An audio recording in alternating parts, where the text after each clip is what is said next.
Sir, operation തൂഫാൻ ഇപ്പോൾ അങ്ങ് ഒരു NCC കേഡറ്റ് കൂടിയാണ്, NCC വിദ്യാർത്ഥികൾക്ക് പഠിപ്പിക്കുന്ന ഒരാളാണ്, ലെഫ്റ്റനന്റ് കൂടിയാണ്. അപ്പോൾ എങ്ങനെ തോന്നുന്നു, അല്ലെങ്കിൽ എങ്ങനെ നോക്കിക്കാണുന്നു ഈ ഓപ്പറേഷൻ തൂഫാൻ? അതായത് നമ്മുടെ കേരളത്തിൽ ഏറ്റവും കൂടുതൽ ശ്രദ്ധിക്കേണ്ടിയിരുന്ന ഒരു മേഖലയാണ് ഈ ലഹരി വസ്തുക്കളുടെ ഉപയോഗം.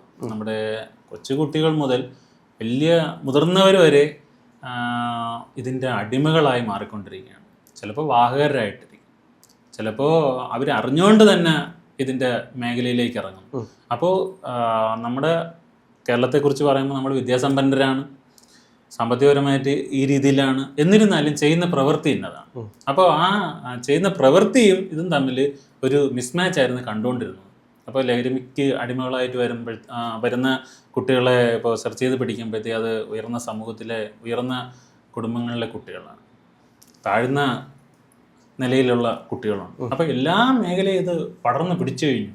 ഒരു പകർച്ചവ്യാധി പോലെ നമ്മുടെ കേരളത്തെ വിഴുങ്ങുന്ന ഒരു സ്ഥിതിവിശേഷമാണ് ഉണ്ടായിക്കൊണ്ടിരുന്നത്.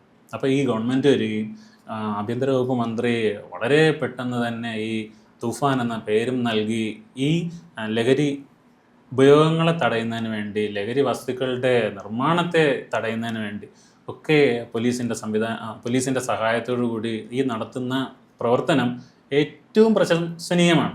പ്രത്യേകിച്ചും നമ്മൾ ഞാൻ NCC ആർമി വിങ്ങിൻ്റെ ചാർജാണ്. MG കോളേജിനെ സംബന്ധിച്ചിടത്തോളം 3 വിങ്ങും അവിടെ ഉണ്ട്, ആർമിയുണ്ട്, നേവിയുണ്ട്, എയറും ഉണ്ട്. അപ്പോൾ ആർമി വിങ്ങിൻ്റെ ചാർജ് ഞാനാണ് ഇപ്പോൾ വഹിക്കുന്നത്. അപ്പോൾ നമ്മൾ കുട്ടികൾക്ക് ഇന്നിപ്പോൾ യോഗ ഡേയുടെ പ്രോഗ്രാമൊക്കെ നടത്തിയതാണ്. അപ്പോൾ കുട്ടികളോട് എപ്പോഴും നമ്മളൊരു ഓറിയൻറ്റേഷൻ കൊടുക്കും. പിന്നീട് ഇപ്പം ഈ തൂഫാനിലൂടെ ഉദ്ദേശിച്ചിരിക്കുന്നത് നമ്മൾ ഇൻഫർമേഷൻ കൊടുത്തു കഴിഞ്ഞാൽ നമ്മളെ വെളിപ്പെടുന്നില്ല, മൊബൈൽ നമ്പരോ അല്ലെങ്കിൽ നമ്മൾ വിളിക്കുന്ന നമ്പരോ അങ്ങനെ ഒന്നും വെളിപ്പെടുന്നില്ല. അപ്പോൾ ആ സ്ട്രാറ്റജിയിലൂടെ എല്ലാം അതൊരു വലിയ വിപ്ലവകരമായ ഒരു മാറ്റമാണ് എന്തായാലും ഇപ്പോൾ നടന്നുകൊണ്ടിരിക്കുന്നത്. ഇതെങ്ങനെയായിരിക്കും ഈ പദ്ധതി സമൂഹത്തിലൊരു മാറ്റം ഉണ്ടാക്കാൻ പോകുന്നത്? അതായത് ഇപ്പോൾ ഈ ലഹരിക്ക് അടിമപ്പെട്ട് കഴിഞ്ഞാൽ അമ്മയെന്നോ സഹോദരങ്ങളെന്നോ ഒരു സ്നേഹമോ ഇഷ്ടമോ ബന്ധമോ ഒന്നും ഇല്ലാത്ത രൂപത്തിൽ നമ്മുടെ സ്വന്തം മക്കൾ അല്ലെങ്കിൽ നമ്മുടെ സഹോദരങ്ങൾ പെരുമാറുന്നത്. അപ്പോൾ അതിൽ നിന്നെല്ലാം നമ്മുടെ ഒരു സന്തോഷപൂർണമായിട്ടുള്ളൊരു കുടുംബ അന്തരീക്ഷവും സന്തോഷപൂർണമായിട്ടുള്ളൊരു കേരളത്തിൻ്റെ ഐശ്വര്യമൊക്കെ കൊണ്ടുപോകാനായിട്ട് ഈ തൂഫാൻ എന്തായാലും സഹായിക്കും എന്നുള്ളത് 100% ഉറപ്പാണ്.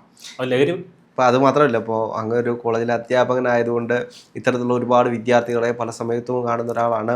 അപ്പോൾ പലപ്പോഴും നമുക്ക് ആക്ഷൻ എടുക്കാൻ കഴിയില്ല ഇവർക്കെതിരെ, ഇവരുടെ ഭാവിയെ ബാധിക്കും അല്ലെങ്കിൽ അങ്ങനെയുള്ള ഒരുപാട് വിഷയമുണ്ട്. അപ്പം നമ്മൾ ക്യാമ്പസുകളിൽ പഠിച്ചുകൊണ്ട് നമുക്കറിയാം, അപ്പോൾ അധ്യാപകർ കുറേയൊക്കെ ക്ഷമിക്കും, പക്ഷേ എത്ര കണ്ട് നമുക്കിത് നിർത്താൻ അല്ല.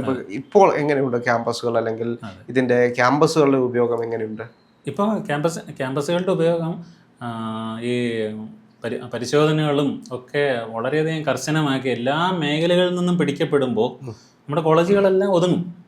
കോളേജുകളിലെ കുട്ടികൾ ഇത് ഉപയോഗിക്കുന്നതായാലും കുട്ടികൾ തന്നെ അറിയാതെ ഒരാൾക്ക് കൊണ്ട് കൊടുക്കുകയാണ്, അവരറിയുന്നില്ല. അല്ല, പലപ്പോഴും കോളേജിലെ വിദ്യാർത്ഥികളെയാണ് ഇവര് കാരിയേഴ്സ് ആക്കി മാറ്റുന്നത്. അപ്പോൾ ഈ വാർത്തകളെല്ലാം ഇത്രയും വൈഡായിട്ട് വരുന്നതും എല്ലാ ന്യൂസുകളിലും അറിയപ്പെടുന്നു, എല്ലാ പത്രമാധ്യമങ്ങളിലൂടെയും സമൂഹ മാധ്യമങ്ങളിലൂടെ എല്ലാം ഇതിൻ്റെ വിവരങ്ങളെല്ലാം അറിയുന്നതുകൊണ്ട് കുട്ടികൾ അലേർട്ടായി ഇനി ലഹരി വിമുക്തമായിട്ടുള്ളൊരു കേരളം നമുക്ക് നേടിയെടുക്കാനായിട്ട് കഴിയണമെന്നുള്ളതാണ് നമ്മുടെയൊക്കെ ഒരു അധ്യാപകൻ എന്ന നിലയിൽ ഞാൻ ഏറ്റവും കൂടുതൽ ആഗ്രഹിക്കുന്നത്.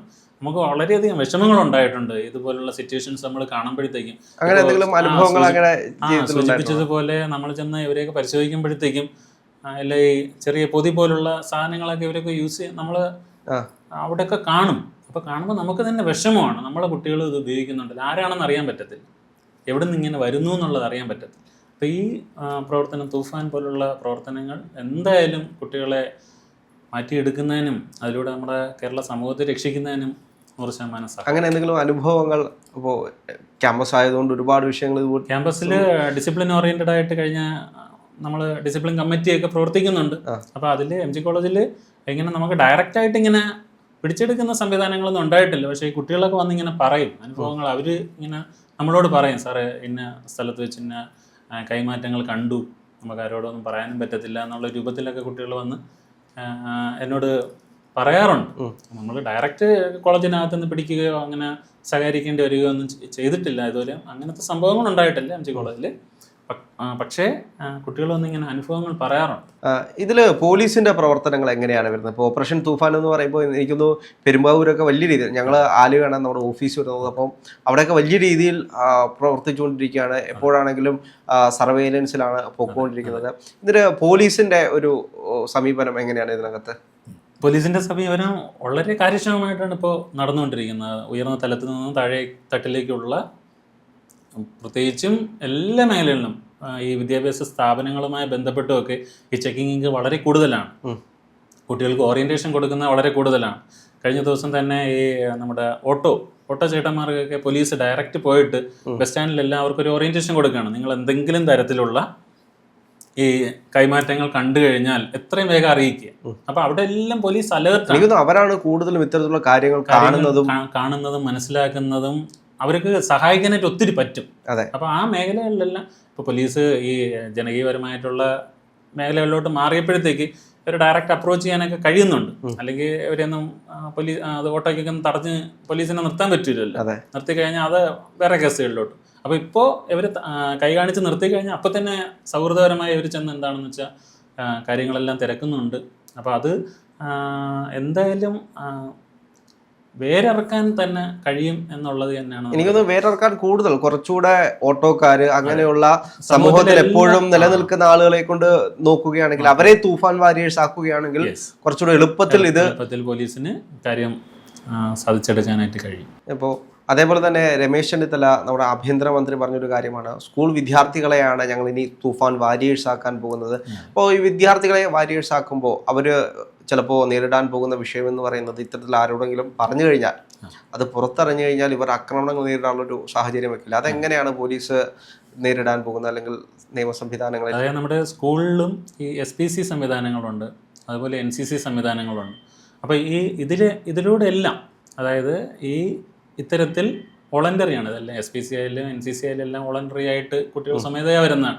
അപ്പോൾ അവരിൽ ഇതിനൊരു ഓറിയൻറ്റേഷൻ ക്ലാസ്സുകളിലൂടെയൊക്കെ ഈ പ്രോഗ്രാമുകളിലൂടെയൊക്കെ ഓറിയൻറ്റേഷൻ നൽകിക്കൊണ്ട് കടകളിലായാലും അവരുടെ സ്കൂൾ പരിസരത്തുള്ള കടകളിലായാലും അല്ലെങ്കിൽ മറ്റ് വ്യക്തികൾ തമ്മിലുള്ള ഈ കൈമാറ്റങ്ങളായാലും ഇതൊക്കെ കണ്ടു കഴിഞ്ഞാൽ അവർക്ക് ഡയറക്റ്റ് പോലീസിനെ വിളിച്ച് പറയാം, അല്ലെങ്കിൽ അധ്യാപകരോട് ചെന്ന് പറഞ്ഞിട്ട് അധ്യാപകർ വഴി പോലീസിനെ അറിയിക്കാം, രക്ഷിതാക്കളോട് പറഞ്ഞിട്ട് രക്ഷിതാക്കൾ വഴി പോലീസിനെ അറിയിക്കാം. അപ്പോൾ കുട്ടികൾ നേരിട്ട് ഈ ഇൻഫർമേഷൻ കൊടുത്ത് ഇപ്പോൾ സൂചിപ്പിച്ചതുപോലെ അവർക്കൊരു പേടിയോടുകൂടി പിന്നെ സമൂഹത്തിലേക്ക് ഇറങ്ങാനായിട്ട് വരുന്ന അവസ്ഥ വരാതെ, അപ്പോൾ അവർ വ്യക്തമായിട്ട് ഓറിയൻറ്റ് ചെയ്ത് കഴിഞ്ഞാൽ, വ്യക്തമായി പറഞ്ഞ് മനസ്സിലാക്കിപ്പിച്ച് കഴിഞ്ഞാൽ ഇതിലൂടെ ഇൻഫർമേഷൻ നമുക്ക് പോലീസിന് നൽകാനും അതിലൂടെ അവരെ ഉന്മൂലനാശം ചെയ്യാനും കഴിയും.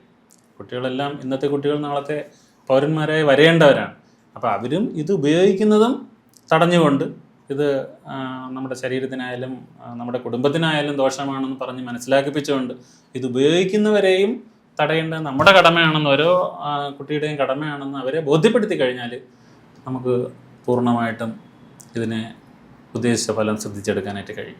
എന്താണെങ്കിലും ഒരുപാട് സന്തോഷമുണ്ട്. നമുക്ക് മറ്റൊരു എപ്പിസോഡായിട്ട് thank you sir. Okay, thank U.